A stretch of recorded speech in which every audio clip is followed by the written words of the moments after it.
በስመ አብ ወወልድ ወመንፈስ ቅዱስ አሐዱ አምላክ አሜን። ስንክሳር ዘወርሃ መጋቢት። ዕለት 16 መጋቢት። በዛ ዕለት እዚኣ ቅዱስን ክቡርን አባ ሚካኤል ናይ እስክንድርያ ሊቀ ጳጳስ አዕረፈ። ንሱ ቁፅሩ ካብቶም 47 ሊቃነ ጳጳሳት እዩ። እዚ አቦ እዚ ኣብ አስቄጥስ ኣብ ገዳም አባ መቃርስ መንኮሰ። ነቕዘይብል ጽሙድ ተጋዳላይ ኮነ። ቅድሚኡ ተሸይሙ ዝነበረ አባ ቴዎድሮስ ምስ ዓይረፈ እቶም ሊቃነ ጳጳሳት ተኣኪቦም ነዛ ሹመት ዝሓሸ ሰብ ንኽንረክብ ክመራመሩ ብምምኽኻር ብዙሕ መዓልታት ገበሩ። ሓደ ሽማግለ ሰብኣይ ኣብ ልዕሊ መንፈስ ትንቢት ዘለዎ ክሳብ ዝሓበሮም ንሱ ከዓ ኣነ ኣብ ደብረ አባ መቃርስ ከለኹ እጽሊ ነበርኩ። ካብ ሰማይ ከዓ እዛ ሹመት እዚኣ ንሚካኤል እያ ትግብኦ ዝብል ቃል ሰማዕኩ በሎም። እቶም ጉባኤ ኤጲስቆጶሳት ከዓ ነንሓድሕዶም ትሩፋት ሰናይ ምግባሩ ተዘራረቡ እሞ ክሰምዖ ከዓ ተሰማምዑ። ካብ ገዛኢ ምስሪ ደብዳቤ መልእኽቲ ሒዞም ኣብ ደብሪ ከምጽእዎ ከዱ። ኣብ መገዲ ከለዉ ከዓ ብዛዕባ ነቲ ደብሪ ዝኸውን ነገራት ንኸምጽእ ካብ ደብሪ ክወፅእ ከሎ ምስ ሽማግለታት ረኸብዎ። ሒዞም ከዓ ምስኦም ወሰድዎ።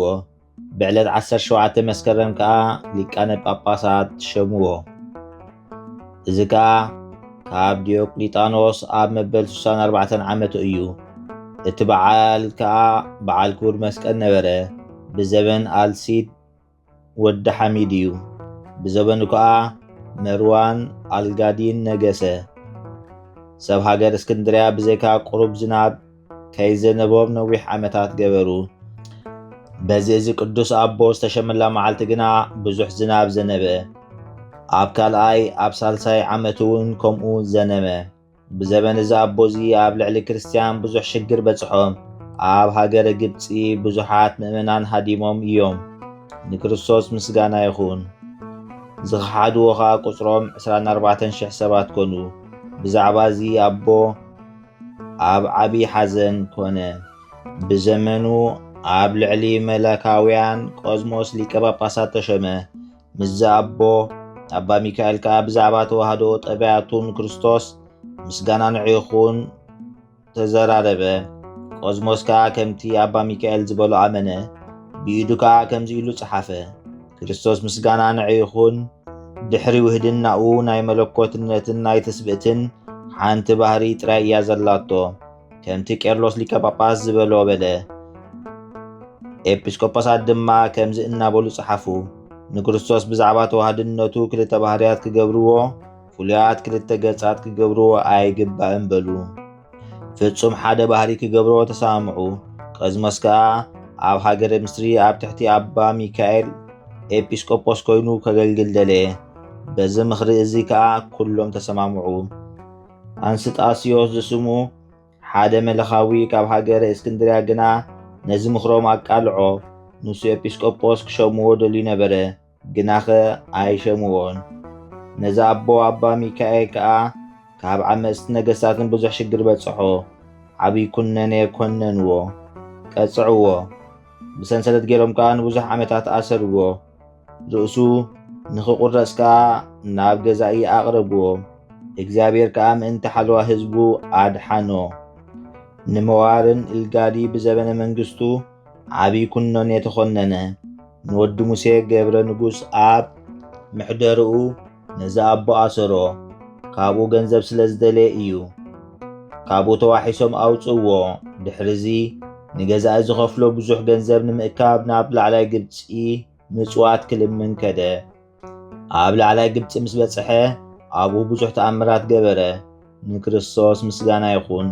ብዙሓት ምእመናን ክሒዶም ዝነበሩ መለሶም። ናብታ ቅንዕቲ ሃይማኖት ከዓ ኣእተዎም። ንጉስ ኢትዮጵያ ናይዚ ኣቦ ዜና ምስ ሰምዐ ማለት መኳንንቲ ኣስላም ከም ዝቐጽዕዎ ምስ ሰምዐ መንፈሳዊ ቅንዓት ቀንዐ። ናብ ሃገረ ግብፂ ወሪዱ ኣብ ላዕላይ ግብፂ ኣትዩ ብዙሕ ዓድታት ኣዕነወ። ማረኸም እውን ዘይቁፀሩ ብዙሓት ኣፍራስን ኣባቕልን ኣግማልን ዘመተ። ንጉስ ግብፂ እዚ ኩሉ ዝኾነ ብዛዕባ እቲ ሊቃነ ጳጳሳት ምዃኑ ምስ ፈለጠ ካብ ማእሰርቱ ፈትሖ ዓብይ ክብሪ ኣኽበሮ ንኩሎም ህዝበ ክርስቲያን እውን ኣጸቢቑ ኣኽበሮም ካብኡ ንጉስ ግብፂ ነቲ ሊቃነ ጳጳስ ናብ ንጉስ ኢትዮጵያ መልእኽቲ ክልእኽ እሞ ናብ ዓዱ ከም ዝምለስ ክእዝዞ ለመኖ እዚ ኣቦ ድማ ናብ ንጉስ ኢትዮጵያ መልእኽቲ ለኣኸ ኣብ ልዕሊኡ ኣብ ልዕሊ መኳንንቱን መሳፍንቱን ኣብ ልዕሊ ሰራዊቱን እናባረኸ ከም ዝበለ እንሆ እግዚአብሔር ምእንታኻ ካብ ማእሰርቲ ኣድሒኑና እዩ ሕጂ ከዓ ናብ ዓድኻ ተመለስ ክንድቲ ምእንታይ ዝደኸምካዮ እግዚአብሔር ኣብ መንግስተ ሰማያት ዓስብኻ ይኽፈልካ በሎ ነዛ ናይ ኣባ ሚካኤል መልእኽቲ ምስ ኣንበበ ቀልጢፉ ተንስኡ ናብ ሃገሩ ብሰላም ከደ እዚ ኣቦ ጽቡቕ ገድሉ ምስ ፈጸመ ናብቲ ዘፍቅሮ እግዚአብሔር ገዓዘ ልማንእን በረኸቱን ጸሎቱን ምሳና ትኹን ዘለዓለም ዓለም አሜን ሰላም ለሚካኤል እንተ ነበረ ገዳመ እንዘይትጋደል ፍጹመ ሊቀ ጳጳሳት ዝንቱ ብዕለተ ተሰይመ መልዕልተ ምድሪ ገብረ ሰላመ ሰማይኒ ወሃበ ዝናበ ሰላም ለሚካኤል ዝነበረ ገዳሙ እናተጋደለ ፍጹም ንሱ ሊቀ ጳጳሳት ተባሂሉ ምስተሾመ ኣብ ልዕሊ ምድሪ ገበረ ሰላም ሰማይ እውን ወሃበ ዝናብ ዘቕረብክዎ ማህሌት ኣዘኻኺረ ኣይላፍ ካብቶም ኣዘውቲሮም ዘገልግሉኻ ኩሉ ግዜ ብዘይ ምዕራፍ እንዳኸንብብ ተቐበል ናይ ድኽነተይ መጽሓፍ ዝገበርካ ጎይታ ናይታ መበለት መባእ ውኩፍ ካብ ዘእተውዎ ሃብታማት ናይ ሃብቶም ተረፍ ቅዱሳን ነቢያት ሃዋርያቱን ሰባኽያን ሰማዕታት ምስ ጻድቃን ደናግል መነኮሳቱን ሄራን ባርኾት ባርኹ ማሕበር ቅድስቲ ቤተ ክርስቲያን ካብ ዝዓበየ ሽማግለ ክሳብ ዝነኣሰ ህፃን ንዝፀሓፎ ብመጽሓፍ ንዘፀሓፎውን ብምድራስ ንዘንበቦ ንዝተርጎሞ ብልሳን ሓዲስ ንቓሉውን ሰምዐ ብእዝኒ መንፈስ ብጸሎታ ድዩ ማርያም ዓራቂት ካብ ኩሉ ምባኣስ ኣሕቢሩ ይምሓረና ኢየሱስ ክርስቶስ ሰላም ንዓኹም ጻድቃን ምስ ሰማይት ዘዕረፍኩም በዝሎም ዕለት ንዓለም ዘሰነፍኩም ኢኹም ንስኻትኩም ብኩሉ ትዕግስ ኣብ ቅድሚ ፈጣሪ ለምኑ ብኩሉ ሰዓት ብዘይካ ንስሓ ንዓና ከይወስደና ሞት ሰላም ንዓኹም ናይ ዛዕለት እዚኣ ጻድቃን ኩልኹም ሰውትን ኣንስትን በብኣስማትኩም ቅዱሳን ሰማይን ምድርን ማሕበር ስላሴ ንስኹም ምንቲ ማርያም ኣድዩ ዘክሩና ብጸሎትኩም ንኽትሕሉና ተማሕፂና ኣለና ብናይ ክርስቶስ ደም